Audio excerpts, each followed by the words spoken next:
नव्हता तेवढा फायदेशीर ठरत, म्हणून because of that reason NDPS act Naveen constitute करावा लागला. याच्यासाठीच्या कन्व्हेन्शन झाल्या, जेनेवा कन्व्हेन्शन असेल, न्यूयॉर्कची कन्व्हेन्शन असेल, and after that those conventions they were directed all the unions, all the states to formulate the law so that all the persons can be prosecuted. So because of that reason the act came into the force. Regarding the minimum and maximum punishment, if at all you have a small quantity of drugs, then you can be prosecuted for 1 year only and with fine. But if at all the commercial quantity is there, then that person can be prosecuted more than 10 years also. And if at all कोणी माणूस आहे किंवा कोणी company आहे ती again and again तेच जर का सगळे क्रिमिनल ऍक्ट्स करत असतील तर त्याच्यासाठीचं पण एक 10 वर्षाच्या पुढचीच हे दिलेले आहे त्याच्यामध्ये. आणि त्याच्यामध्ये चुकीला माफी नाही हा एक असा डायलॉग खूप सध्या फेमस झाला होता. तर आपण या बाबतीत काही चुकी झाली आपल्याकडनं, ती नोईंगली असो किंवा अननोईंगली असो, तर काय आपल्याकडे लीगल फ्रेमवर्क आहे टू टॅकल? एक युवक जर चुकून किंवा कोणाच्या तरी काय म्हणतात इन्फ्लुएन्समधनं जर कुठे पडला असेल आणि जर ही गेट्स कॉट, तर मग काय वेगळे लीगल कॉन्सिक्वेन्सेस किंवा काय शील्ड आहे त्याच्यासाठी त्यामुळे? राईट. सो 18 इयर्सच्या जर का खाली असेल तो, तर त्याच्यासाठीचे बाल सुधारगृह आहेत. बाल सुधारगृहामध्ये त्याला पाठवता येतं. सो 18 अँड अबव असेल तर त्याच्यासाठी ऑफकोर्स मॅडम पण जास्ती सांगू शकतील की त्या सायकोलॉजिस्टकडे जाऊ शकतात, त्याच्या थेरपीज असतात आणि त्या थेरपीमधनं त्यांना बाहेर काढता येतं. सो ऑफकोर्स जेव्हा मुलं ही जास्ती एकटी असतात तेव्हा ही सगळी आणि संगत, आपण जे म्हणतो की संगतीमुळे हे परिणाम जास्ती होतात. सो संगतीचा परिणाम होतो, त्यामुळे आपल्या आई वडिलांनी आपल्याकडे लक्ष देणं किंवा प्रत्येक पाल्याने त्याच्या मुलाला काय करतोय, कुठे काय करतोय, जरी तो बाहेर असेल तरी तो व्यवस्थित संगतीत आहे ना आणि व्यवस्थित सगळ्या गोष्टी करतोय ना हे बघणं गरजेचं असतं. आता ह्या गोष्टीतनं एखाद्याला बाहेर काढायचं असेल, ऑफकोर्स एखादा मनुष्य जर का एखादा यंग आहे आणि तो चुकून या सगळ्यामध्ये गेला, तर म्हणूनच लेजिस्लेचरनी जेव्हा ऍक्ट इम्प्लिमेंट केला किंवा कॉन्स्टिट्यूट केला त्याच्यामध्ये मिनिमम पनिशमेंट पण टाकली. समजा स्मॉल क्वांटिटी असेल तर 1 इयर पनिशमेंट टाकली, सो दॅट की त्याला 1 वर्षानंतर त्याला स्वतःचं लाईफ जगता येईल. आणि ऑफकोर्स प्रॉसिक्युशनला वेळ लागतो सगळ्या गोष्टी करायला. मी डिफेन्स लॉयर्सचं जास्ती काम करतो. सो आमच्याकडे जेव्हा एखादा मनुष्य येतो किंवा एखादा मुलगा येतो तेव्हा आम्हाला त्याच्या एकंदरीत सगळ्या याच्यावरनच कळतं की हा याच्यामध्ये मुरलेला आहे का नाही मुरलेला आहे. आता खरं गोरे मॅडम नाहीयेत, नाही तर त्या सांगू शकल्या असत्या की एखाद्या व्यक्तीवरती ड्रग एवढं जास्ती झालेलं असतं की त्याला कधी कधी पोलीस स्टेशनमध्ये पण त्यांना अटॅक्स येतात आणि त्याच्यानंतर मग त्यांच्यावरती उपचार करावे लागतात या सगळ्या पोलिसांना पण त्याच्यामध्ये. आणि जर का कस्टडी डेथ वगैरे झाली त्याची तर ते पोलिसांना खूप त्रासदायक होतं. सो त्याची सायकोलॉजी जी आहे ती सायकोलॉजी समजणं गरजेचं आहे या सगळ्या गोष्टींमध्ये. सायकोलॉजीचा तुम्ही उल्लेख केलास तर मी आता आपल्या प्रख्यात सायकोलॉजिस्ट मॅमला एक प्रश्न विचारतो for setting the context. Ma'am, clinically काय प्रेझेंटेशन्स असतात या ॲडिक्ट्सचे किंवा जे सबस्टन्स अब्यूज करतात? कसं आपण ओळखावं की हा माणूस इज गेटिंग अडिक्टेड आणि काय अर्ली सिम्पटम्स आहे? How can we identify? पण पहिल्यांदा मी युवकांकडनं सुरुवात करते की जेव्हा 18 ते 25 वयोगटातली जी मुलं आहेत, आता 16 ते 25 वयोगटातली मुलं आहेत, त्यांच्यामध्ये काही कॅरेक्टरिस्टिक्स मुळातच दिसतात. त्यातल्या काही कॅरेक्टरिस्टिक्स म्हणजे ते खूप एक्सायटेड असतात, त्यांना सारखी एक्साइटमेंट हवी असते. दुसरी कॅरेक्टरिस्टिक म्हणजे ते प्रयोगशील आहेत, सारखे नवीन नवीन प्रयोग करावेसे वाटतात. तिसरी कॅरेक्टरिस्टिक म्हणजे ते पिअर प्रेशर त्यांना बऱ्यापैकी हँडल करावं लागतं की एखादा मित्र काही करत असेल तर मला पण ते करावं असं वाटतं आणि त्याचं प्रेशर त्यांच्यावरती येतं. आणि आता तुमच्याच भाषेत बोलायचं झालं तर फोमो नावाची जी काही गोष्ट आहे, फिअर ऑफ मिसिंग आउट, तर तो जो फिअर ऑफ मिसिंग आउट आहे तिथे सुद्धा ही लोक ते मिस होऊ नये, ग्रुपमधनं बाहेर पडू नये, ग्रुपमधनं मला निग्लेक्ट करू नये यासाठी ग्रुपबरोबर राहण्याची एक इच्छा किंवा ते त्यामध्ये ड्रॅग व्हायला लागतात. तर या कॅरेक्टरिस्टिक्स युवकांमध्ये असल्यामुळे ड्रग घेऊन बघणं किंवा त्याचं सेवन करून बघणं हे खूप कॉमनली आढळतं. पण मला असं वाटतं 3 कॅटेगरी, सेवन करणं, सेवनचा मिसयूज करणं आणि सेवन ॲब्यूज करणं, या 3 वेगळ्या गोष्टी आहेत. मी एखाद्या वेळी गांजा ओढून पाहिला किंवा एखाद्या वेळी मी एमडी घेतलं तर तो माणूस लगेच ॲडिक्ट होत नाही. त्या ॲडिक्ट होण्यासाठी काहीतरी ती प्रोसेस आहे की त्याला कदाचित कोणाला 1 वर्ष लागेल, कोणाला 2 वर्ष लागतील, त्याचं कन्झम्पशन वाढेल, ते कन्झम्पशन वाढल्यानंतर त्याला कदाचित विड्रॉल्स येतील. हे सगळं बघायला काही 1, 2, 3 वर्ष लागतात. पण एकदा गांजा घेतला तर त्याच्यावर ॲडिक्ट असा आपण शिक्का नाही मारू शकत. ॲडिक्शन ही वेगळी गोष्ट आहे. ॲडिक्शन हा आजार आहे आणि तिथे ते कंपल्शन आहे की एकदा आता मी कुठलाही सबस्टन्स घ्यायला सुरुवात केली की मला थांबता येत नाही.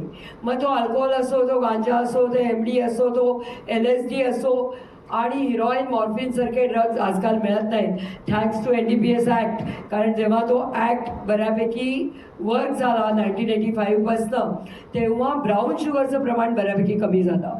हिरोईन, मॉर्फिनला आता बॅन आणला, त्यामुळे हिरोईन, मॉर्फिन सहजी मिळत नाही.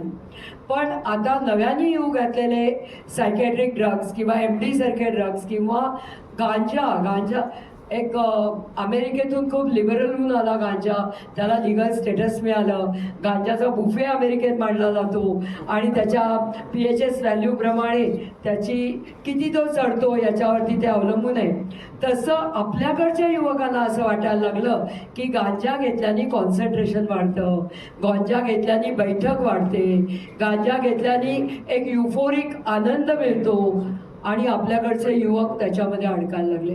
म्हणजे गांजा आणि अल्कोहोल हे कॉम्बिनेशन आपल्याकडे बऱ्यापैकी दिसतं. अजय पण मला सहमत होईल याच्यासाठी, पण ते बऱ्यापैकी कॉम्बिनेशन दिसतं बघा. आणि त्याची सुरुवातच खरं तर पहिली स्टेप टुवर्ड्स ॲडिक्शन असं म्हणता येईल. जेव्हा 100 लोक अशा पद्धतीचं काहीतरी सबस्टन्स यूज करत असतात तेव्हा शक्यता अशी आहे की 15 ते 18 लोक ॲडिक्शनमध्ये जातील. म्हणजे इट्स नॉट काय म्हणतो, इट्स अ गुड पर्सेंटेज की ॲडिक्शन व्हायला 18% लोक जवळजवळ ॲडिक्ट होऊ शकतात. आणि एकदा ते ॲडिक्ट झाले की त्यांना ट्रीटमेंट खेरीज, सायकोलॉजिकल ट्रीटमेंट खेरीज पर्याय राहत नाही असं मला वाटतं. Thank you ma'am. खूप डिटेल्ड तुम्ही सायकोलॉजीचा कॉन्टेक्ट सेट केला आता. तर कंटिन्युईंग विथ अजय सर, आजकाल हा एक नॅरेटिव्ह आहे मुलांमध्ये की यार ओकेजनल ड्रिंकिंग करूया, ओकेजनल स्मोकिंग करूया, रिक्रिएशन ड्रग्स, ओकेजनल ड्रिंकिंग. एक आपले मित्र म्हणतात काय की एक पफ मार काही होणार नाही. तर ही जी फर्स्ट स्टेप घेतात मुलं, ह्याला टॅकल करायला मुलांनी विल पॉवर कशी वाढवावी आणि फर्स्ट स्टेप नाही घ्यायची ह्याचा कसं एका मुलाने बंदोबस्त केला पाहिजे स्वतःच्या मनात? सर्वप्रथम यंग इंडियाचे आणि JSPM कॉलेजचे हा कार्यक्रम आपण ऑर्गनाईज केला त्याबद्दल सर्वांचे मी या ठिकाणी आभार मानतो. अभिनंदन नाही करणार, ही अभिनंदन करण्यासारखी गोष्ट नाही आहे. आणि दुसरं की रिसेंटली एक घटना घडली पुण्यामध्ये आणि त्यानंतर आपण सर्वजण खडबडून जागे झालो आणि मग एकदमच अवेअरनेस प्रोग्राम्स आणि हे सगळं चालू झालं.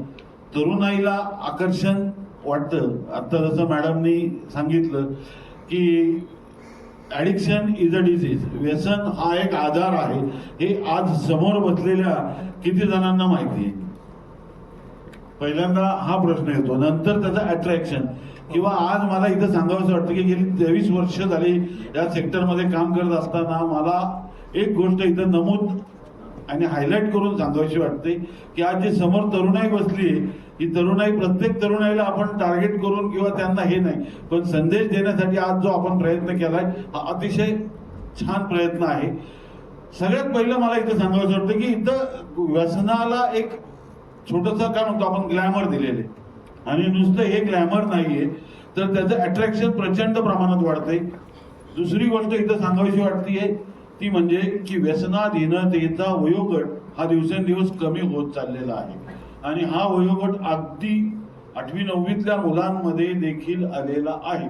आणि व्यसनाधीनतेचे वेगवेगळे प्रकार याच्यामध्ये अगदी स्कूल चिल्ड्रन्समध्ये जर पाहिलं तर माझ्याकडे काही केसेस आलेल्या होत्या.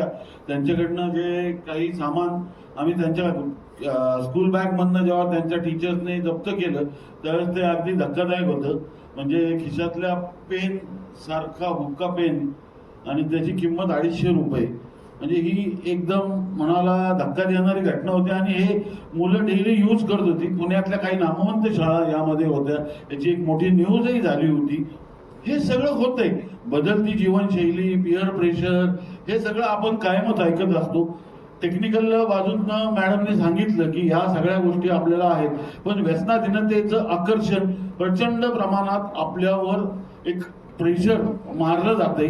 मग ते अगदी चित्रपटाच्या माध्यमातून असेल, जाहिरातीच्या माध्यमातून असेल किंवा युट्यूबच्या हे जे आत्ता जे आपण पाहतोय या सगळ्या गोष्टी डिजिटलकडे आपण जी वाटचाल करतोय या डिजिटलकडनं आपल्यावर जे हॅमर केलं जाते, मारलं जाते.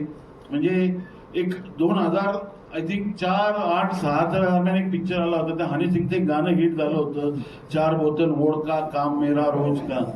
हे जे गाणं आहे ते आजही आजच्याही तरुणाईला चपकल बसते.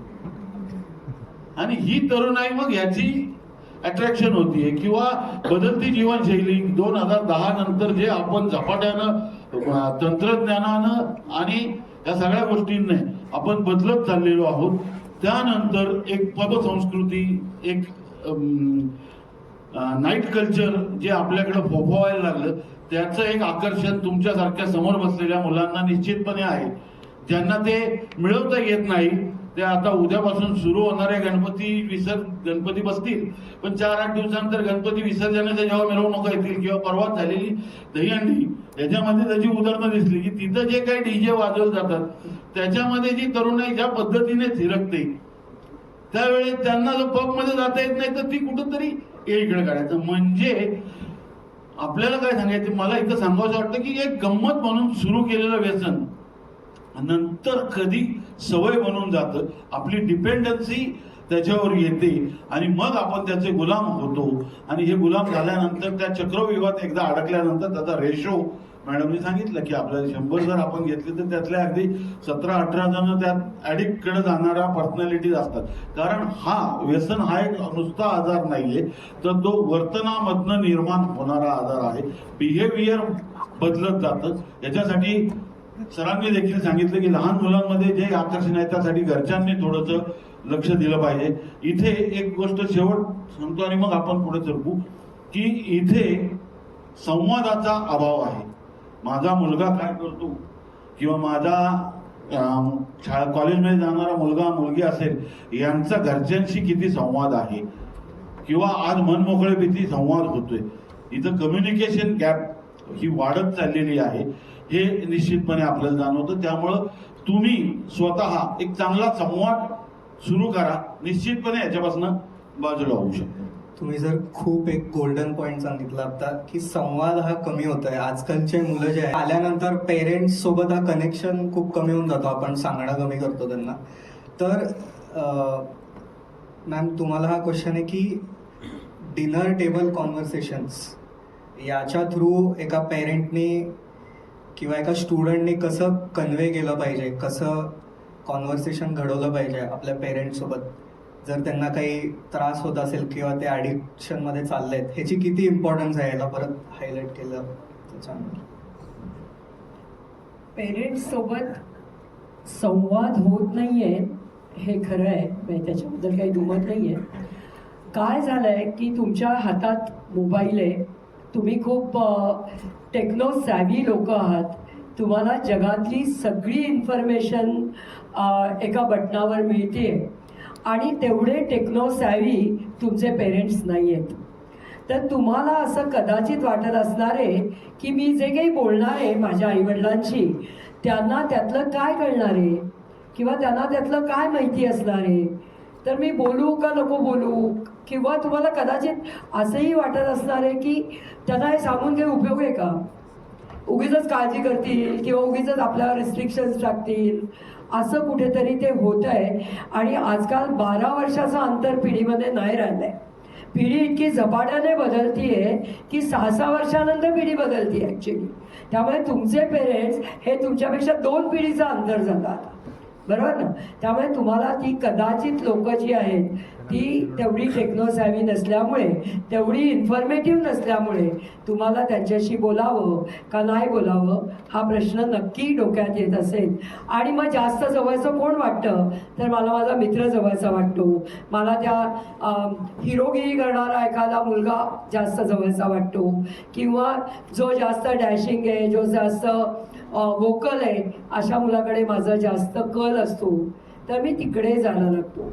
ॲडिक्ट्समधल्या म्हणजे जे ॲडिक्शनकडे जाणारी जी मुलं आहेत त्यांची एक कॅरेक्टरिस्टिक अशी लक्षात येते बघा, की ते कायम मोठ्या मुलांच्यामध्ये जास्त रमतात. म्हणजे त्यांच्या वयापेक्षा मोठ्या मुलांच्यामध्ये ते जास्त रमतात आणि मोठी मुलं जे करतात ते इमिटेट करायला पाहतात.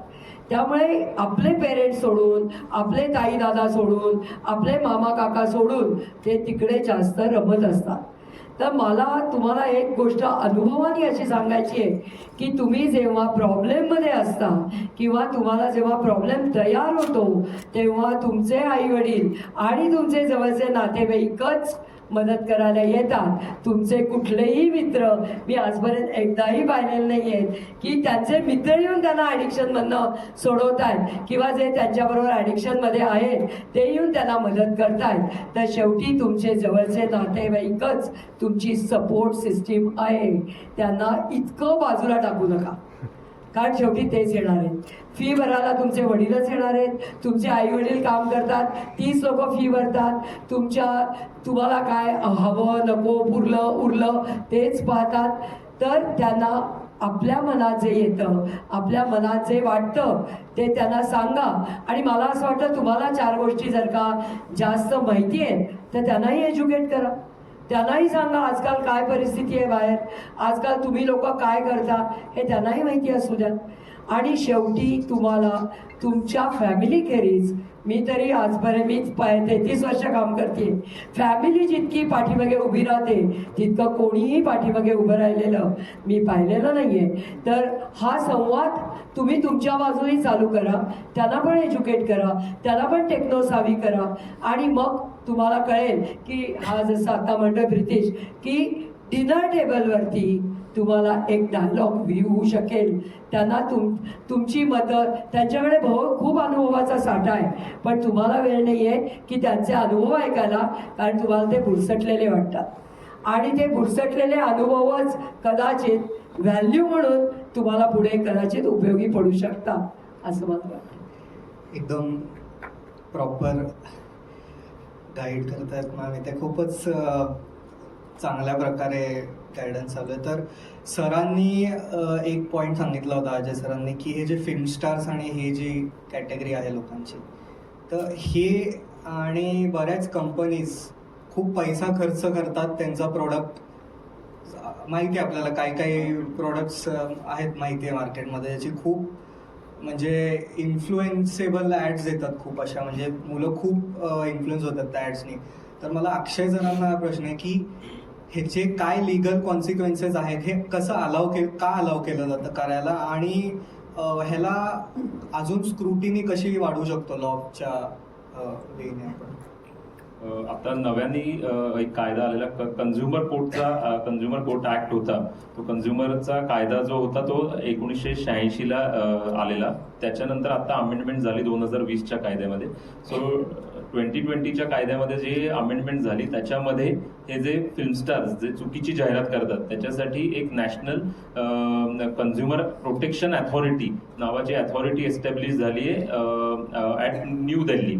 सो त्याच्यामध्ये चेअरमन असतात, सेक्रेटरीज असतात, सगळे असतात. सो आपल्याला त्यांना एखादी कंप्लेंट करायची असते की हे प्रॉडक्ट हे चुकीचं आहे किंवा ही जाहिरात आहे ही मिसलिडिंग आहे. सो ही मिसलिडिंग जाहिरात ही त्यांना काढायचे अधिकार दिलेले आहेत. जर का उद्या असं वाटलं की मिसलिडिंग खूपच जाहिरात आहे तर आपण डायरेक्ट माननीय उच्च न्यायालयामध्ये PILच्या मार्फत किंवा रिट पिटिशनच्या मार्फत पण डायरेक्ट चॅलेंज त्याला करू शकतो. आणि मग रिट कोर्ट हे ऑर्डर देतं, हायकोर्ट, की डायरेक्शन देतं गव्हर्नमेंट अथॉरिटीजला की हे सगळे जे गोष्टी आहेत ह्या स्ट्रक डाऊन करावी या किंवा काढायला सांगा. तर याच्यासाठीचं मेकॅनिझम तेच आहे की कायद्यामध्ये तरतूद आहे, पण बऱ्याच लोकांना कायदाच माहिती नसतो. आता मगाशी तुम्ही प्रश्न विचारला की हे कसं थांबवता येईल किंवा काय करता येईल जे तर ड्रग्ज जेव्हा घेतो मी, अल्कोहोल घेतो, मला माहितीच नसतं मला कितव्या वयात घ्यायचंय. मी 14व्या 15व्या वर्षात माझ्या आई वडील घेत आहेत असं बघून बरीच मुलं नंतर आपापल्या मित्रांबरोबर घेतात, पण त्याला माहितीच नसतं मला 18 वर्षापर्यंत घेताच येणार नाहीये किंवा मला 21 वर्षापर्यंत झाल्यानंतर मला कुठल्या तरी हॉटेलमध्ये जाऊन मला त्याचं लायसन्स घेऊन मग मला अल्कोहोल घ्यायचं आहे. आपल्याकडे कसं झालेलं आहे की कायदा जो आहे तो कायदा खूप म्हणजे कुठलीही केस खूप वर्ष चालते, त्यामुळे त्याचा सगळे फायदा घेतात असं आम्हाला सगळ्यांनाच वाटतं. ऑफकोर्स मी डिफेन्स लॉयर मी पण तेच करतो, पण का तर आम्हाला कायद्यामध्ये ती तरतूद दिलेली आहे म्हणून आम्हाला करता येतं. किंवा आपली जी पॉप्युलेशन आहे, पॉप्युलेशनमुळे आपल्याला प्रत्येक कायद्याला वेळ लागतो प्रत्येक निर्णय देण्यासाठी. सो मला असं वाटतं की एनडीपीएस म्हणजे आता एनडीपीएस साठी स्पेशल कोर्ट्स असतात. So special court establish act मध्ये याच्यासाठीच केलेले आहेत की याच्यामध्ये लवकरात लवकर काहीतरी निर्णय व्हावा. निर्णय झाल्यानंतर मग निदान एखादा माणूस जेलमध्ये जाऊन आला तर तो घाबरतो या सगळ्या गोष्टी करायला. जो घाबरत नाही तो त्या गोष्टी परत करणार असतो. त्याला अँटी इन्सिडेंट्स म्हणतो आम्ही सगळे कोर्टाच्या बोली भाषेमध्ये. सो अँटी इन्सिडेंट्स ज्याच्यात असतात ते लोक कळतात, पण जे एखादा व्यक्ती जो भरकटलेला असतो त्याला कायद्याचाच मार्ग आहे ज्याला कायद्यातनं आपण बाहेर काढू शकतो. सो मला असं वाटतं की अवेअरनेस जे प्रोग्राम्स आहेत ते स्कूलपासून चालू करायला पाहिजे. म्हणजे सेक्शुअल अवेअरनेसचा प्रोग्राम आपण आता कदाचित शाळेत 8वी 9वीत करतो किंवा 10वीत करतो, पण आता आपल्याला असं वाटत नाही का की तो 5वीपासूनच करायला पाहिजे. का तर ते वय कमी होत चाललंय. जसं मॅडम म्हणलं की ती जनरेशन गॅप आहे ती कमी होत चालली. सो तसंच आहे की टोबॅको असेल किंवा अल्कोहोल असेल किंवा ड्रग्ज असतील याची माहिती तुम्ही द्या की ते कसं चुकीचं आहे आणि तुम्ही केल्यानंतर कशी तुम्हाला शिक्षा होऊ शकते. सगळेजण शिक्षेला घाबरतात. म्हणजे मी जेव्हा शाळेत होतो तेव्हा मला समजा पट्टी मारणार असतील माझे सर तर मी घाबरायचो त्यांना.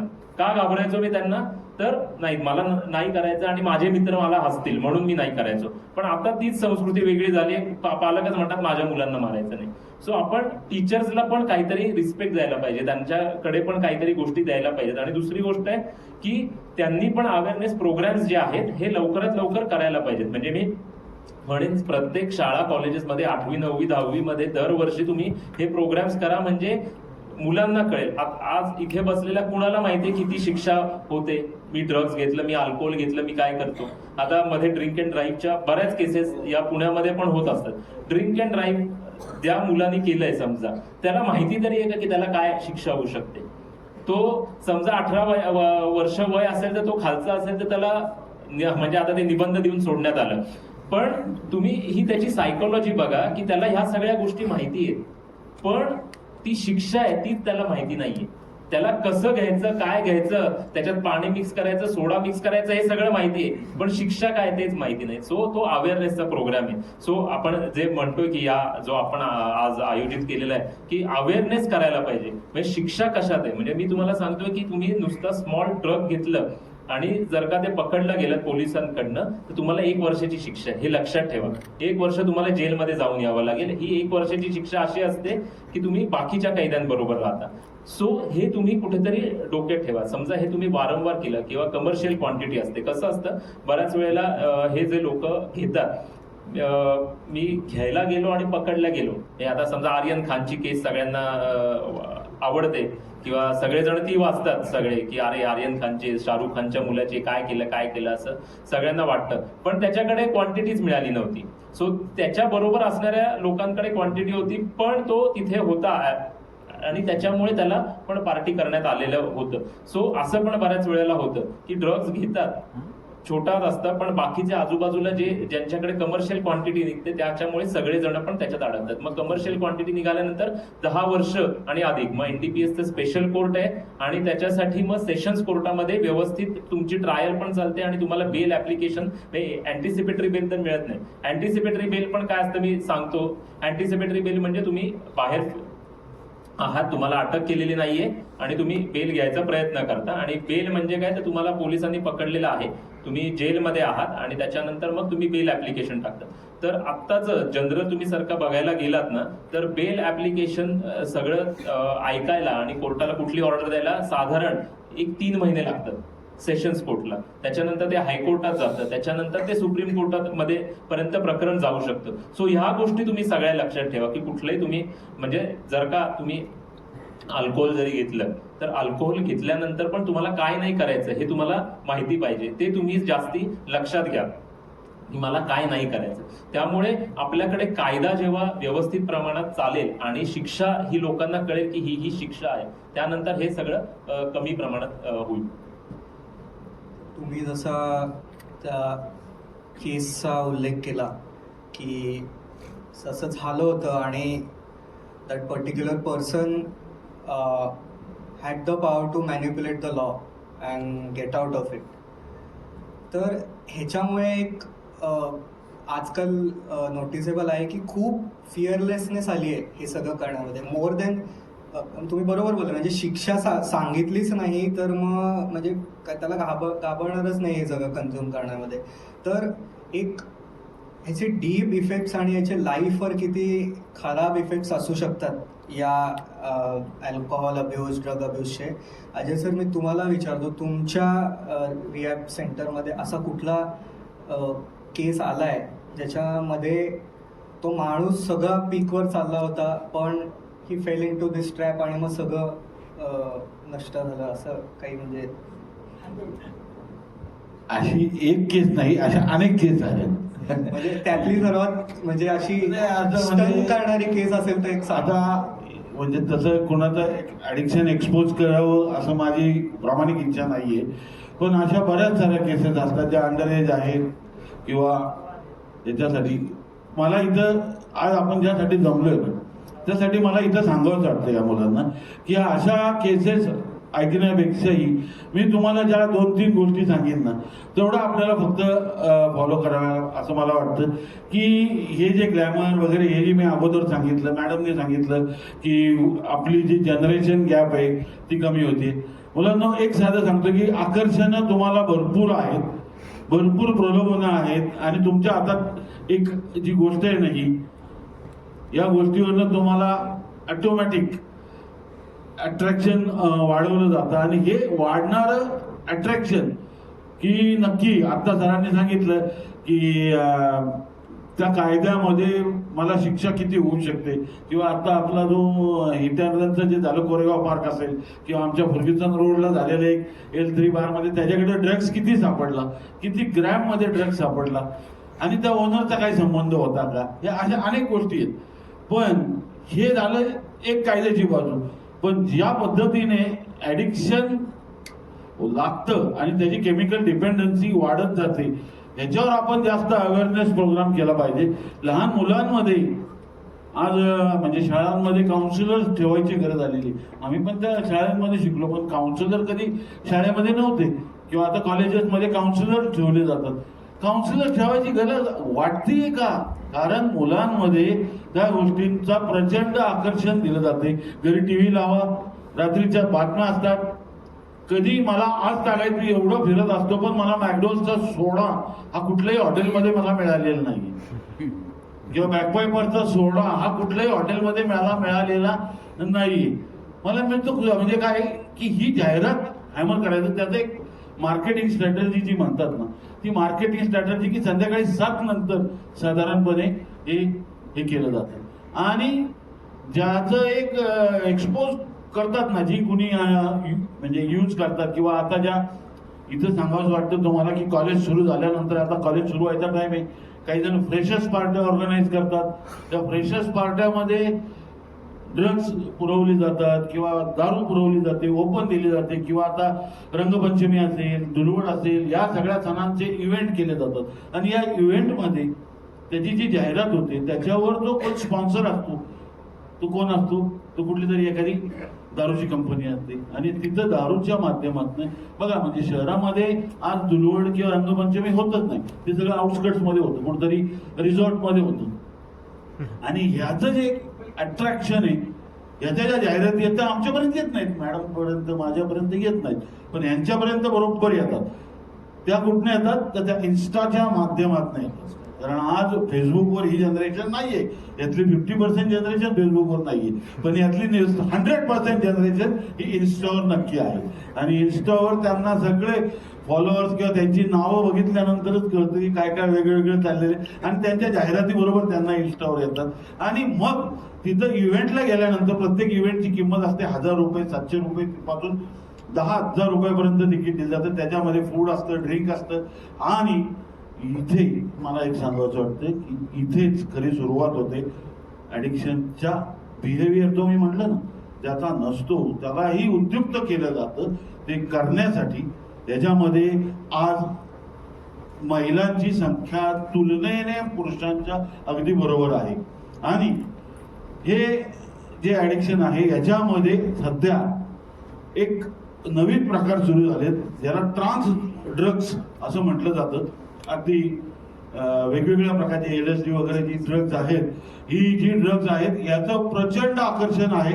आणि याचा इम्पॅक्ट म्हणजे त्याचा अंमल जो म्हणतो आपण, एकदा यूज केल्यानंतर त्याचा अंमल साधारणपणे 8 ते 12 तास इथपर्यंत राहतो. आणि त्यावेळेस तो मुलगा असू द्या, ती मुलगी असू द्या, युजर कोणी असू द्या, त्याला नक्की आपण काय करतोय हेच कळत नाही. आणि मग अशा वेळी जे विचित्र प्रकार होतात ते पुढं जास्त वाढतात. तुम्ही सगळ्यांनी इन्स्टा आणि फेसबुकची गोष्ट रिलेट केलीच असेल. खूप म्हणजे सरांनी बरोबर म्हणलं की टायमिंग बघून ते ॲड टाकतात आणि मॅक्सिमम ऑडियन्सला रीच व्हावं अशा वेळेस टाकतात. तर interrupting the session, we have API Tanaji Kadam sir, and we are very glad he came and he spent time for us. So आपल्या आजच्या कार्यक्रमाच्या प्रमुख अतिथी स्वप्ना गोरे मॅम काही कारणास्तव येऊ शकल्या नाहीये, तर त्यांच्याकडून आपल्याकडं सबऑर्डिनेटर तानाजी कदम सर आलेत. तर मी IT डिपार्टमेंटचे HOD डॉक्टर निहारंजन सरांना विनंती करते की त्यांनी मंचावर यावं आणि सरांचं स्वागत आणि सत्कार करावा.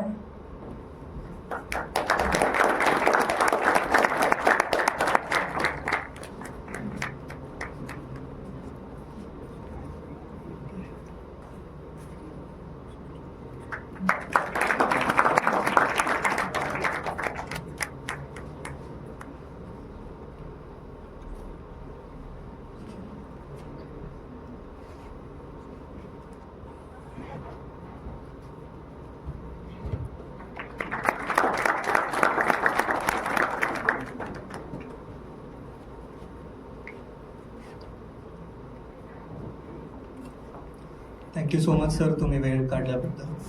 सर तुमच्या तुम्हाला मी काही प्रश्न विचारले. सर माहीत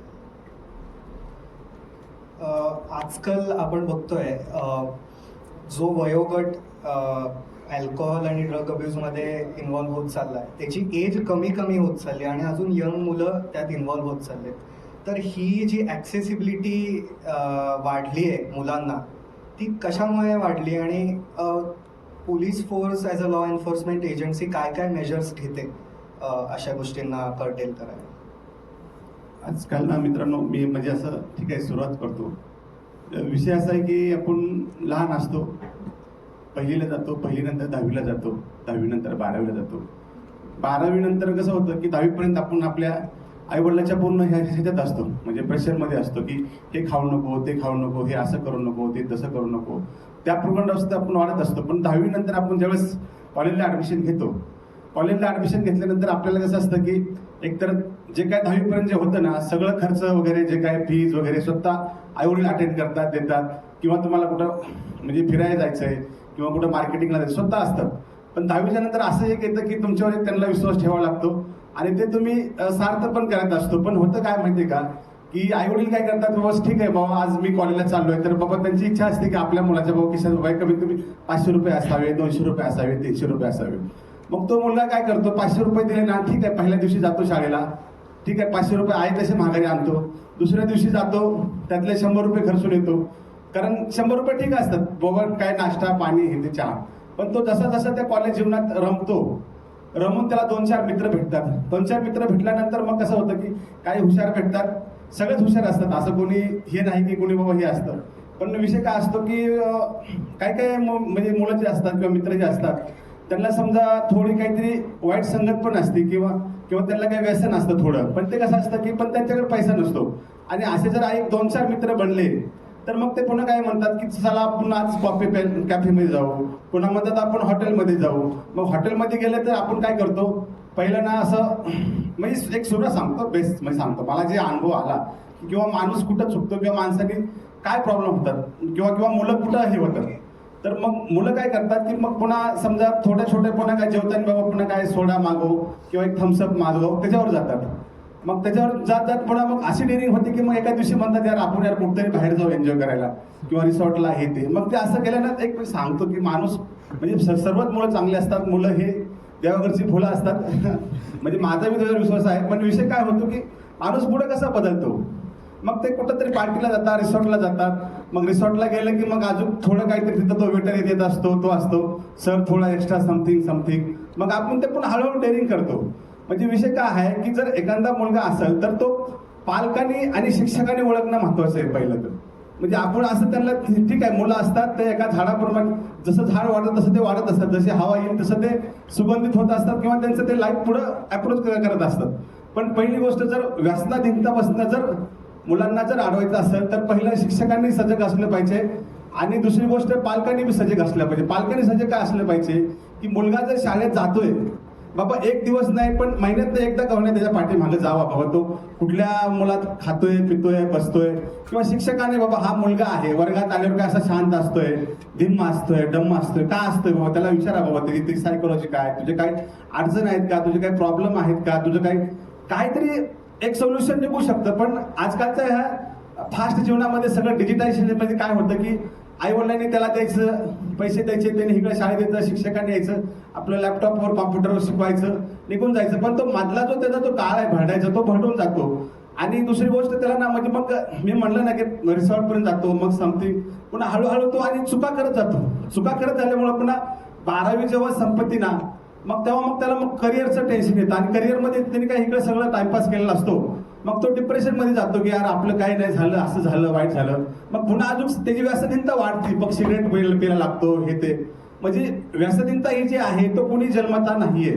माझं सांगण्याची गोष्ट आहे की तो जो व्यसनहीनता जो बनतो ते परिस्थिती त्याला बनवते. मग परिस्थिती ओळखण्याची 2च माणसाकडे कॅपॅसिटी आहे, एक आई वडील आणि एक शिक्षक आहे. बाकी म्हणजे असं काय नाही की म्हणजे पूर्ण विद्यार्थ्याला दोषी पकडता येणार नाहीये. का तर तो वाढत असतो, जसं म्हणजे तो वाढतो जे समाजात जे दिसतं सोशल पिक्चर बघतो तसं तो त्या पिक्चरचं बघून अनुकरण करून तो हे होत असतो आणि त्याला थोडी समज अंडरस्टँडिंग येत नाही, मॅच्युरिटी. तर त्याच्याकरता ना म्हणजे मग तो व्यसनहीनतेकडे वळतो. मग त्याचं पुन्हा अजून 12वीला पॉकेट मनी वेगळं वाढतं अजून म्हणजे मग तो हळूहळू त्याला मग मित्र काय करतात की त्याला इतर मित्र अजून भेटतात. एक ते काय होतं की कनेक्टिव्हिटी बनते, कनेक्टिव्हिटी. मग त्यामुळे एकच आहे की आपला मुलगा ना शाळेत गेला ना मी म्हणलं की 1 तास 1 दिवस तरी आठवड्यात 1 दिवस किंवा महिन्यात 1 दिवस किंवा शिक्षकांना सुद्धा बाबा त्यांचे आता आपण जे हा कार्यक्रम बोलवलाय ना माझ्या मते विद्यार्थ्यांना बोलवता त्यांच्या पाल्यांना बोलवून त्यांच्यावर म्हणजे हे केलं पाहिजे. हे विद्यार्थ्यांना कसं ऐकतील जातील बाहेर, अरे यार झालं भाषण झालं, लय थकलो होतो, लय बोर झालतो.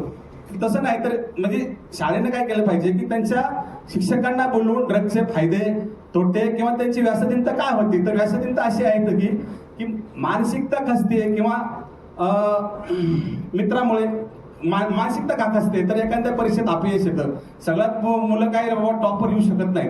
मग काय वेळेस कसं असतं की मग 12वी नंतर ना आपल्याला थोडी ना चांगली जागरूकता येते जीवनाबद्दल, लाईफबद्दल, अटॅचमेंटबद्दल, फॅमिली सेटलमेंटबद्दल पुढच्या अप्रोच येतो. पण आपल्याला काय चुका होतात ना त्यामध्ये आपण डिप्रेशनमध्ये जातो. मग आपला वेगळा ग्रुप बनतो, ग्रुप बनत आपण डायव्हर्ट जातो. पण विषय असा आहे की लाईफमध्ये ना प्रत्येकाला कुठं ना कुठं संधी असते, त्या संधीचं सोनं करायचं असतं. म्हणजे असं नाही की स्वतः आत्मभर आणि आत्मनिर्भर झाल्याशिवाय स्वतः माणूस यशस्वी होत नाही. तर म्हणजे मला सांगायचं काय आहे की जोपर्यंत आपण आत्मनिरीक्षण करत नाहीये म्हणजे असं नाही की बाबा समजा म्हणजे व्यसनहीनतेचं जर आपण कारण शोधलं तर त्याची ना मानसिकता खूप महत्वाची. त्याची मानसिकता एक तर शिक्षकांना ओळखली पाहिजे किंवा एक तर त्याच्या पालकांना ओळखली पाहिजे.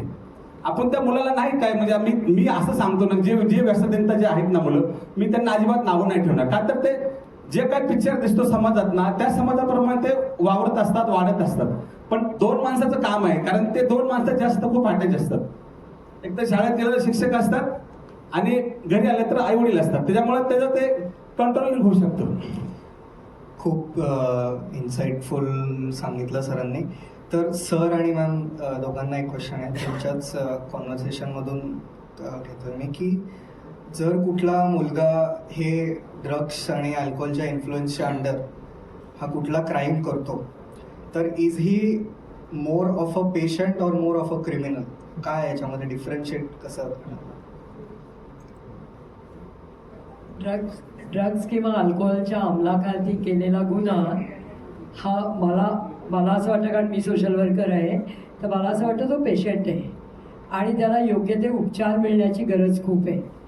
मगाशी पण असं आपले सर सांगत होते की कायद्याची भीती आहे, पोलीस आहे, पण भीतीनी लोक नीट झालेत असं तर मला दिसत नाही.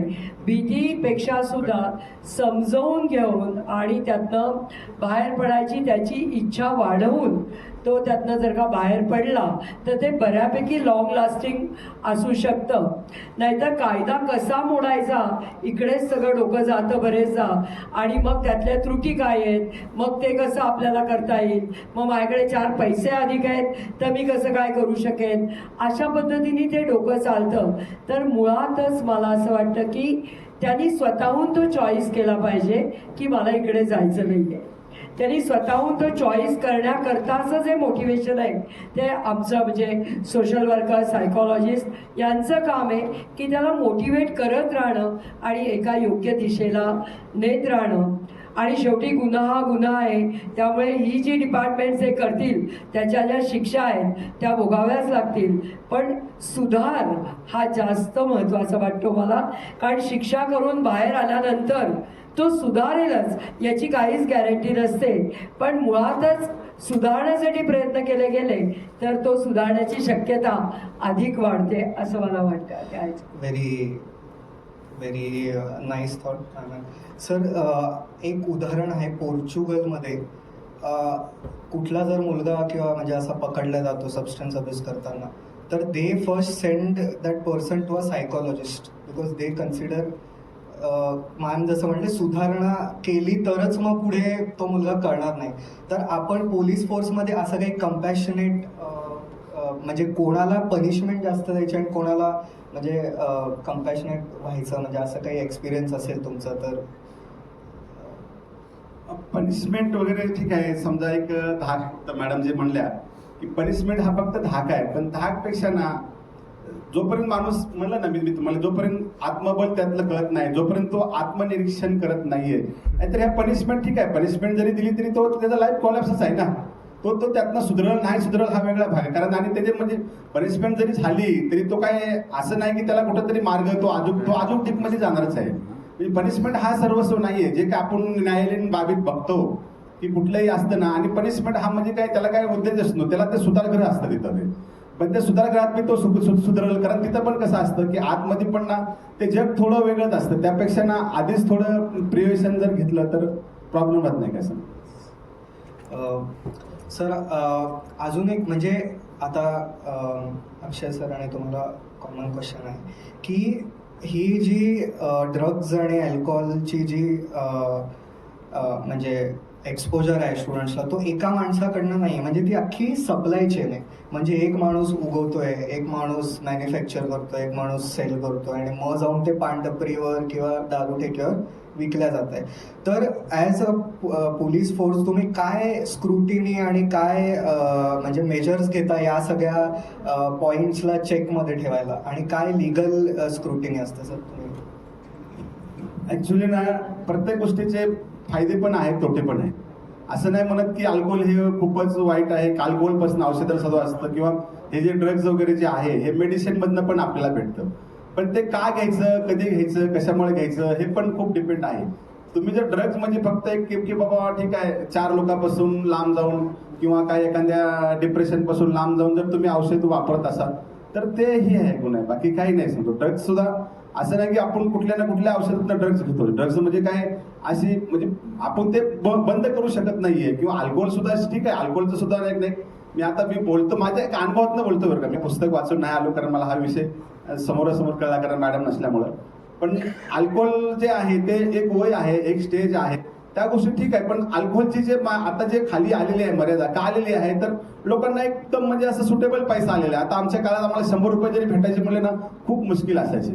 मग आता लगेच पॉकेट मनी आहे. आणि आता काय झालंय की मुलांना ना पालकाकडून मुलांकडून एवढी अपेक्षा आहे की त्यांनी पहिला नंबर आणावा, दुसरा नंबर आणावा, तिसरा नंबर आणावा, किंवा त्यांनी कुठं चेन्नईला जावं, दिल्लीला जावं, दुबईला जावं. ह्या त्यांचा होप्स वाढल्यामुळे ना त्यांना म्हणजे ते असं जास्त सुविधामुळे त्यांना ते विद्यार्थ्यांचं काय लक्षात येत नाही, कारण मी एवढं काही नाही करताय, मला एवढं मिळतं, तर तो अजून डीप मध्ये जातोय. असं आहे, हे चैन बिन असं काही नाही, म्हणजे असं माझ्यामध्ये प्रकार सांगतो.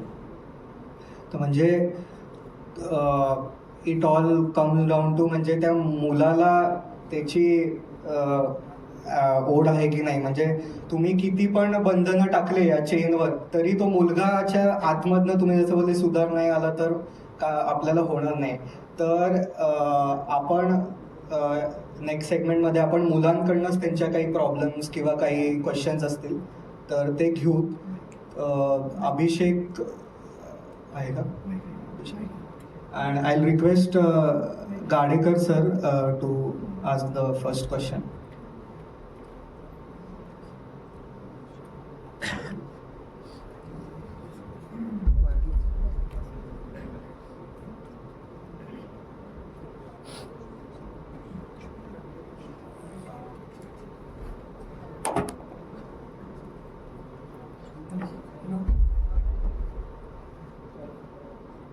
हॅलो, नमस्कार सर. मी प्राध्यापक गाडेकर बेबी. सर असं होतं की घरी आपण बघतो की सगळे पालक टीचर लोक मुलांना मी सांगत असतो मुलांना हे करा नको, हे करा, हे करू नका. पण काय होतं की मुलं आम्ही सांगतो पालक किंवा टीचर, पण त्यांना असं वाटतं की हे काय आम्हाला लेक्चर द्या सारखंच सांगतायत, ते ऐकायच्या मनस्थितीमध्ये नसतात. तर त्यावेळेस ॲज अ पालक किंवा ॲज अ टीचर आम्ही काय केलं पाहिजे? ज्यावेळेस मुलं ऐकत नाहीत ना, समजा आता मुलगा आहे, मुलगा येतो तो बिहेवियर चांगलं करत नाही, तर पहिलं ना एकतर पहिलं आपण पॅरेंट मिटिंग्स घेतले पाहिजे. पुन्हा त्यांच्याबद्दल असं जे तुम्ही आता सेमिनार घेतलेत की बाबा काय हे जे बेनिफिट काय आहे, लॉस काय, हे असं वारंवार सेमिनार घेऊन त्यांना म्हणजे असं ठीक आहे रोज एकाच माणसाने सांगण्यापेक्षा ना आपलं जे मला असं ते उपक्रम छान आवडला की आपल्या मुलातर्फे एखाद्याला हे करून त्यांना सजगता आणणं हेच म्हणजे पहिलं हे आहे. बाकी त्यांना काय पनिशमेंट करणं किंवा काय त्यांना भीती घालणं हा उपाय नाही. असं आहे.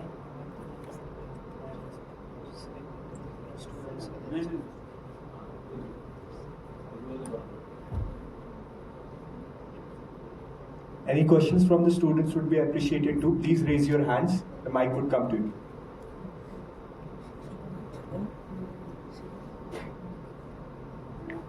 हॅलो सर, माझा क्वेश्चन असा आहे की हे जे अल्कोहोल आहेत, व्यसन आहे, त्याच्यावर जे कायदे बनवलेत शासनानं, तर हे केल्याने हे कायदा आहे, याच्यावर अशी शिक्षा आहे, त्याच्यावर तशी शिक्षा आहे, तर हे सगळे व्यसन आणि जे तयार होत आहेत, समजा टबाको तयार होते, अल्कोहोल तयार होते, हे सर्व बंदच का नाही होत मग गव्हर्नमेंटकडून, त्यावर अशा तयार होत आहेत?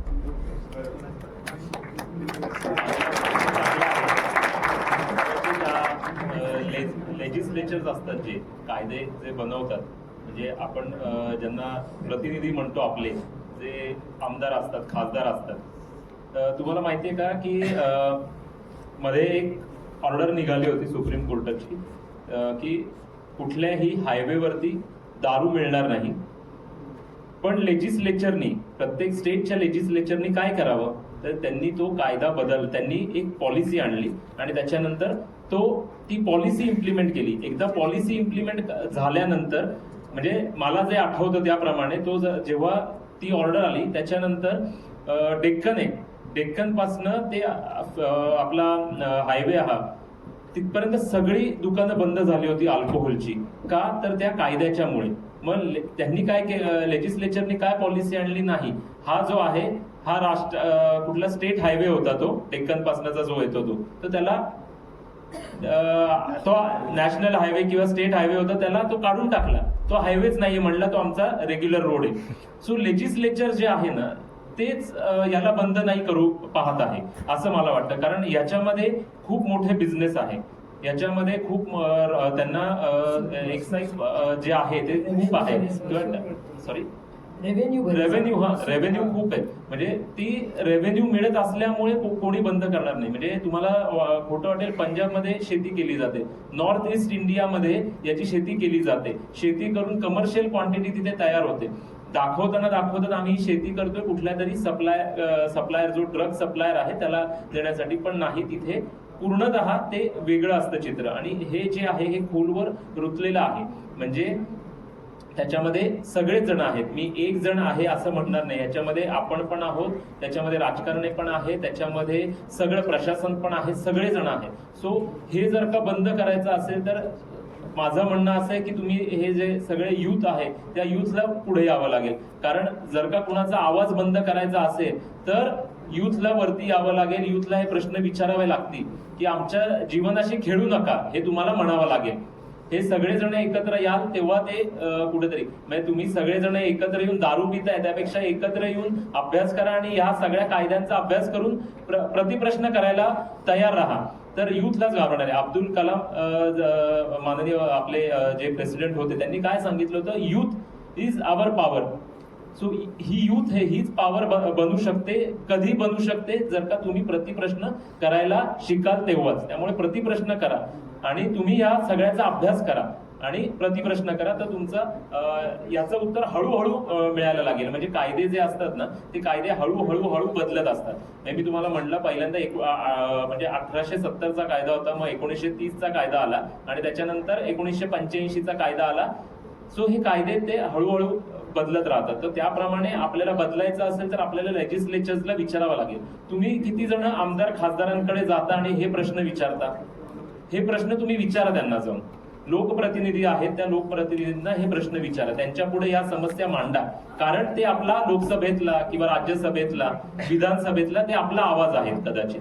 सो त्यांना हे प्रश्न विचारा. समजा हे कुठल्याही शासन याच्यावरती झालं नाही तर उच्च न्यायालय आहे, सर्वोच्च न्यायालय आहे, त्याच्यामध्ये तुम्ही पिटिशन्स करू शकता. म्हणजे आजकाल कितीतरी पिटिशन्स असे युथच्या मार्फत होतात की PIL होतात, पब्लिक इंटरेस्ट लिटिगेशन होतात, की इथे हा त्रास आम्हाला होतो आहे, त्याच्यासाठी तुम्ही डायरेक्शन द्या. सो हे आपल्याला सगळ्यांना करता येतं. सो तुम्ही जेवढा म्हणजे सगळं युथ जे आहे ते जेवढं पुढे येईल तेवढं हे सगळं बंद होऊ शकतं असं मला वाटतं. डिमांड आणि सप्लाय ही चेन जी आहे त्याचा पण एक विचार व्हायला पाहिजे. डिमांड बंद झाली की सप्लाय बंद होऊ शकतो. त्यामुळे मग डिमांड बंद करण्याचं काम तुमच्या हातात आहे.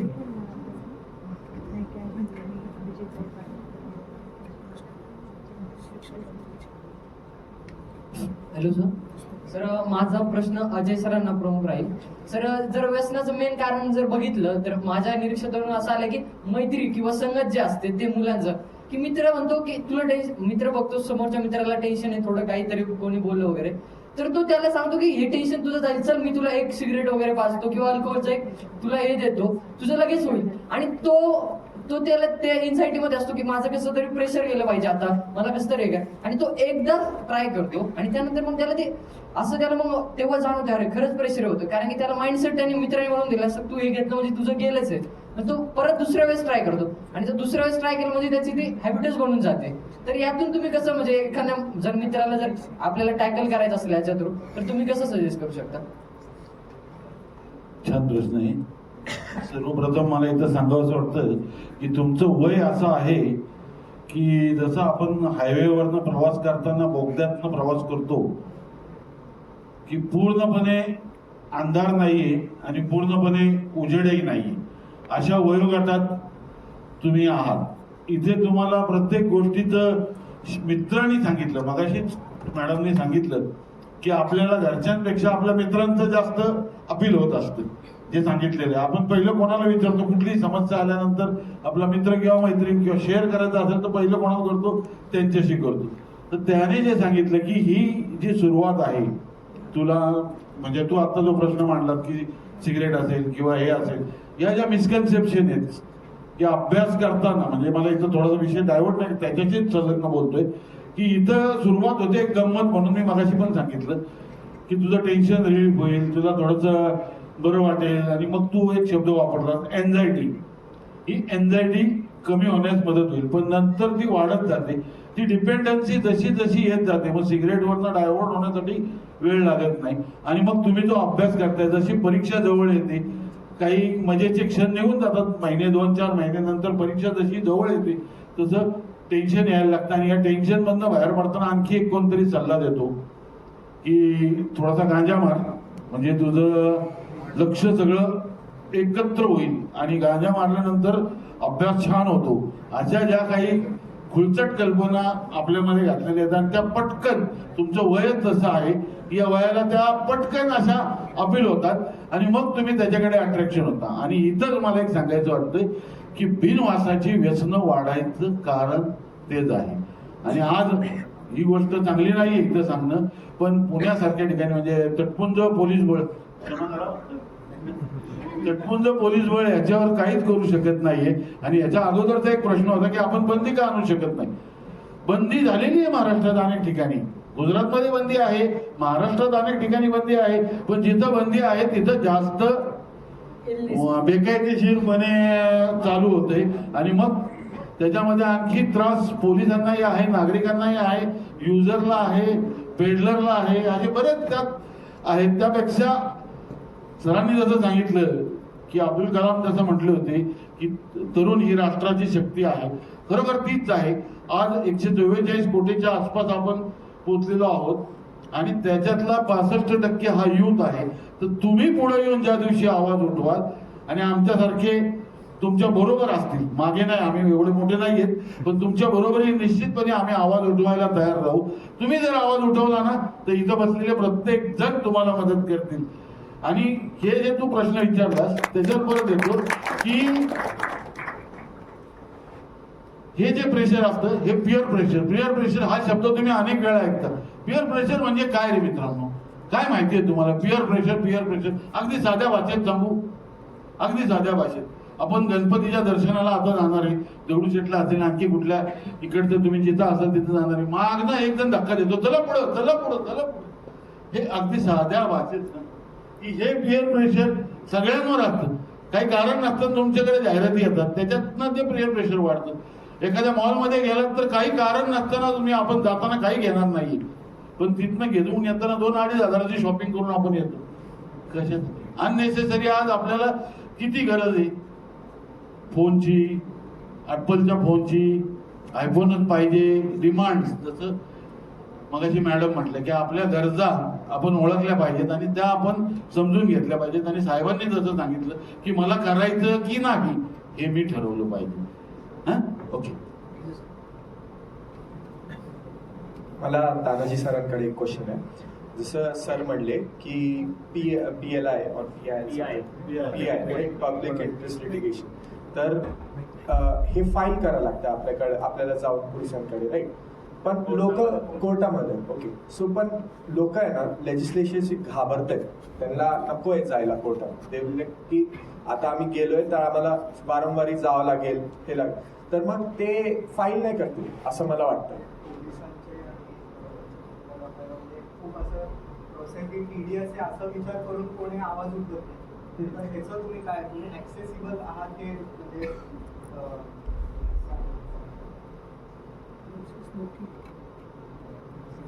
ऍक्च्युअली कसं आहे माहितीये का की आपला जो कायदा म्हणलाय किंवा आपली हे जे लोकशाही आहे ना, ह्याचे भरपूर कारण आम्हाला म्हणजे कायदा राबवताना हे होतं. कारण कसं असतं की आता आपल्या लोकशाहीमध्ये कसं आहे की लोकतंत्र किंवा जे संसद आहे किंवा जे विधानमंडळ आहे ह्याला खूप मोठे अधिकार आहेत.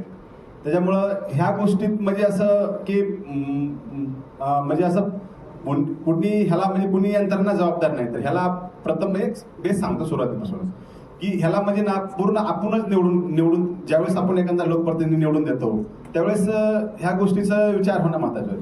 दुसरी गोष्ट कसं होतं की कोर्टाचं जे आहे किंवा हे जे आपलं पोलीस स्टेशन आहे हे आहे ते आहे, पोलीस म्हणजे किंवा कोर्ट येणं जाणं म्हणजे असं काही नाही. आता आम्ही तिथे पोलीस स्टेशनला नोकरी करतोय, आम्ही काही तिथं म्हणजे असं काम नाही आम्हाला. जे आता मी समजा आता मी आता रावेतला राहतोय आणि मला जरी रावेत पोलीस स्टेशनला जायचं म्हणलं तरी ते फेसच करावं लागतं. कारण कसं असतं की आपल्या लोकशाहीमुळे ना काही गोष्टी आहेत की त्या ज्या लोकांनी बनवलेल्या आहेत ते त्यांच्या सोयीच्या बनवलेल्या आहेत, पण ज्या माणसाचं खरंच भाऊ तिथं जाणं योग्य नाही असं वाटतंय त्या माणसाने पण सामोरं गेलं. आता प्रत्येक गोष्टी तर सामोरं गेल्याशिवाय तर पर्याय नाही. असं आहे ह्याला असं काही शॉर्टकट नाही की चला सारखं सारखंच किंवा आम्हाला काय आम्ही ह्यातले नाहीत किंवा आम्हाला जाणं आवडत नाही, पण तुम्ही त्या गोष्टीला फेस करून तुम्हाला न्याय निवडा मिळाला पाहिजे. असं नाही की म्हणजे मी असं घरात बसूनच सगळ्या गोष्टी मिळतील, नाही, तुम्हाला फेस करावंच लागणार आहे कारण ते. आणि ह्याला कारणीभूत आपल्या लोकशाहीचे काही तंत्रमंत्र आहेत ते आहेत, जास्त मी ह्याच्यावर बोलू शकत नाही. थँक्यू. लास्ट क्वेश्चन कोणाला जर असेल तर. हॅलो मॅडम, तुम्हाला विचारायचं मला, आता जे मुलं आहेत खरंच त्यांना ड्रग्सच्या तिकडे जायचं नाही आहे, पण त्यांचे मित्र किंवा आता मग असे विचारलं की पेअर प्रेशर असतं किंवा काय, तर जे जाणार नाही आहेत किंवा जे जवळ त्यांचे आहेत त्यांच्या मानसिकतेबद्दल तुम्ही काय सांगाल, त्यांनी कसं सांभाळायचं? मानसिकतेचा पाठ तर खूपच आहे, म्हणजे आता सर बोलले त्याच्यात सुद्धा मानसिकतेचा पाठ खूप आहे.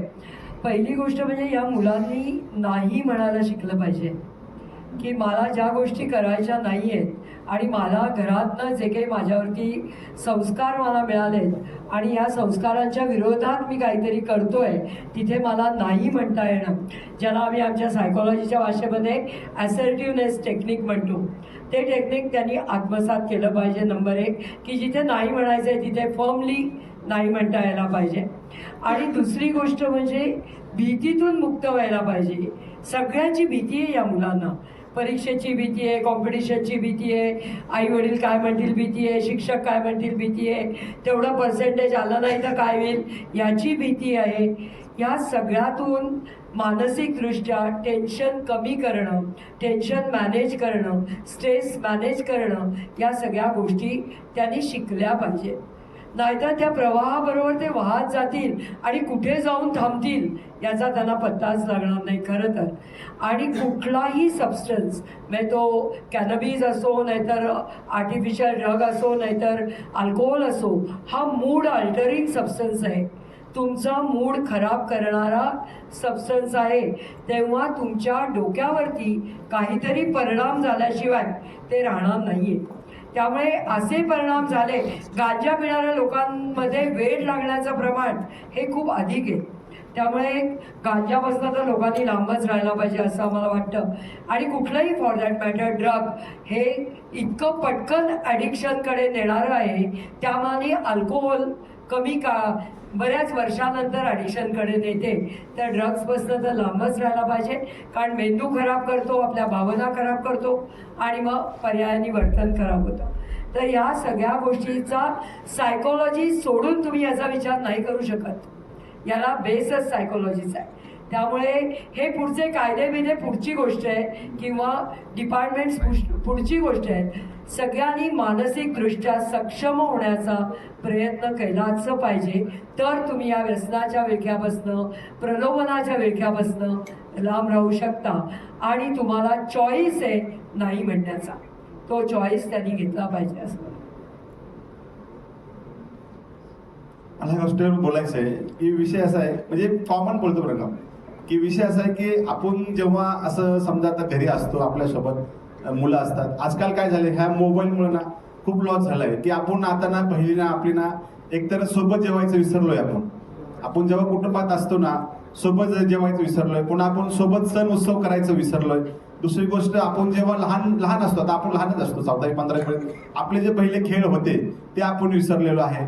म्हणजे ह्याच्यामध्ये आणि आपण अभ्यासाला ना एखादा ठीक आहे, आता व्यवसाय आहे, पुढे तंत्रज्ञान वाढले हे, अभ्यासाला आपण स्पर्धा न घेता एक छंद म्हणून किंवा आपल्याला मला ज्ञान मिळवायचंय आणि ह्या ज्ञानाच्या जीवावर मला काहीतरी मोठं बनायचंय, हा बेस जर तुम्ही घेतला, कसं आता अभ्यासाला आज काय करतात मुलं की किंवा पालक किंवा शिक्षक की स्पर्धा घ्यायला लागले. हा स्पर्धा काय आहे की स्पर्धा तेवढी परीक्षा पुरते ठीक आहे, पण रेग्युलरली तुम्ही ना कुठलाही जेव्हा तुम्ही शिक्षण घेताना एक मला ज्ञान घ्यायचंय, मला एक चांगला माणूस बनायचंय, हे पहिलं माणसाने डोक्यात घेतलं. ते आई वडील काय करतात त्याला माहिती का, त्या जन्मल्यापासून KG पासूनच ना त्याला अरे तुला हे बनायचंय, अरे तुला ते बनायचंय, अरे तुला ते बनायचंय. अरे पण तो सकाळपासून उठल्यापासून तो किती वेळा खेळलाय, तो किती वेळा तुमच्याशी बोललाय, किती वेळा तो काय मित्र गप्पा मारत बसलाय, किंवा त्याला तुम्ही आठवड्यात किती वेळा नाटक बघायला नेले, हे बघा. म्हणजे पहिलं जे आपली जी व्यासपीठता जी कमी होती आणि आता का वाढली, तर आता कोणी नाट्यगृहात जात नाहीये, आता कोणी बाबा पिक्चर शो बघायला जात नाही, ते मोबाईल हे बघा, पिक्चर बघणं सो वाईट नाहीये, मनोरंजन आहे. आता काय होतं की आपली मानसिकता जी आहे ना कणखर बनती,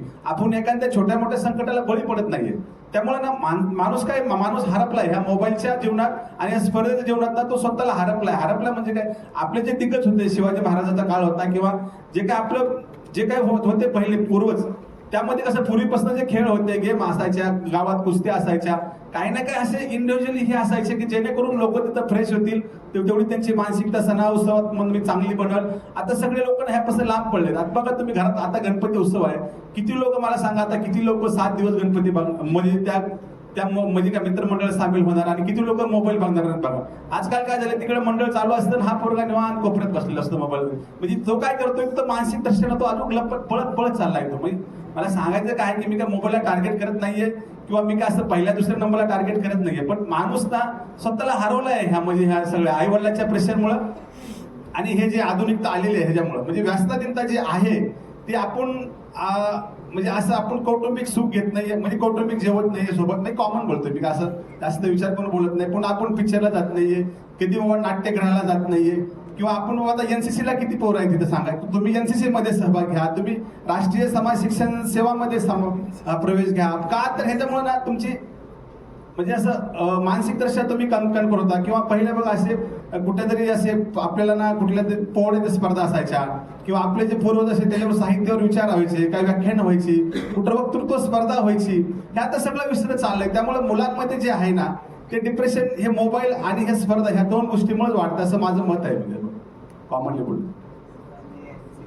म्हटलं तर आपल्याकडे NSS चे अराउंड 100 मुलं व्हॉलेंटियर्स आहेत आणि thank you for helping us out for the event. Statement देऊ इच्छितो. सगळ्यांनी सांगितलेला एक पॉइंट तुम्हाला बोलायचं आहे. नाही छान कार्यक्रम ऑर्गनाईज केला त्याबद्दलच बोलायचंय.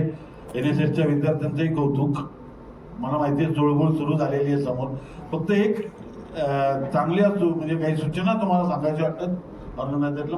एवढा मोठा क्राऊड एकदम घेण्यापेक्षा 20-20 जणांचे जर घेतले तर जास्त इफेक्टिव्ह सेशन्स आपल्याला देता येतील. आजचा ही सुरुवात झाली, निश्चितपणे स्वागतार्ह आहे, निश्चितपणे चांगली सुरुवात आहे. आणि आपण विद्येच्या माहेर घरात राहतो, प्रत्येकाने इथं एक हे केलं पाहिजे. एक तरुणाई आहे समोर, तुमचं आयुष्य म्हणजे कॅनव्हास आहे, ओढा ब्रश काय ओढायचा आहे तो.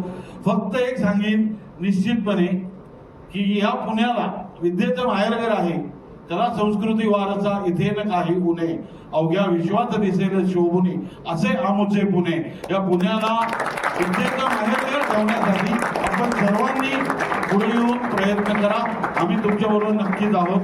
या ठिकाणी बोलवलं संयोजकांचे आभार, JSPM कॉलेजचेही आभार. धन्यवाद. Thank you very much sir. तर सगळ्यांचे एक बेस्ट पॉईंट्स मी हायलाईट करून इव्हेंट कन्क्लूड करतो.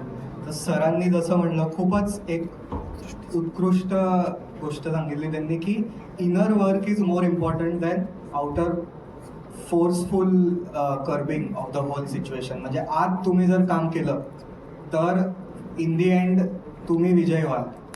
मग मॅम जशा बोलल्या, मॅमनी हायलाईट केलं की फॅमिलीचा किती मोठा इम्पॅक्ट आहे या सगळ्या गोष्टीवर आणि फॅमिलीचं कॉन्व्हर्सेशन किती इम्पॉर्टंट आहे. तर फॅमिलीला आपण जवळ ठेवून त्यांना सगळं सांगणं ही आपली एक रिस्पॉन्सिबिलिटी बनते. अजय सरांकडनं आपल्याला पिअर प्रेशरला कसं हँडल करावं ह्याच्या टेक्निक्स आपल्याला चांगल्यापणे कळालं. आणि अक्षय सरांनी आपल्याला ही एक आयडिया दिली की म्हणजे जर शिक्षा आपल्याला माहिती असेल तर एका लेवलपर्यंत आपण काही चुकीच्या गोष्टी करणं हे आपण टोन डाऊन करतो. तर मग जी गोष्ट करणार आहे त्याचे साईड इफेक्ट्स आणि रेपरकशन्स हे पण आपण जाणून घेतले पाहिजे आणि चूक करायच्या आधी आपण एकदा विचार केला पाहिजे. तर with this I will conclude with the event and over to you अभिषेक.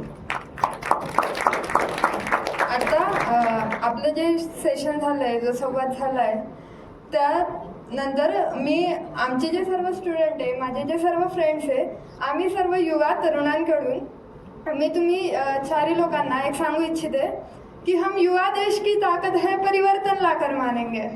हम युवा देश की ताकत है, परिवर्तन लाकर मानेंगे.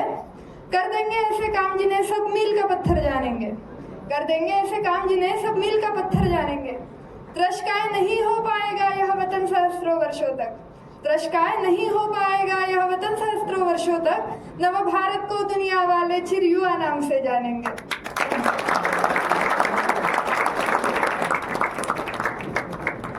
On behalf of all the Yuvas present here, okay, I would like to extend a thanks to all the delegates that are present here, and it was a wonderful event.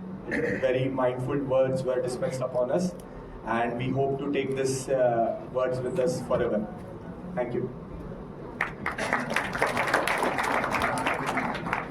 Please rise up for Vande Mataram.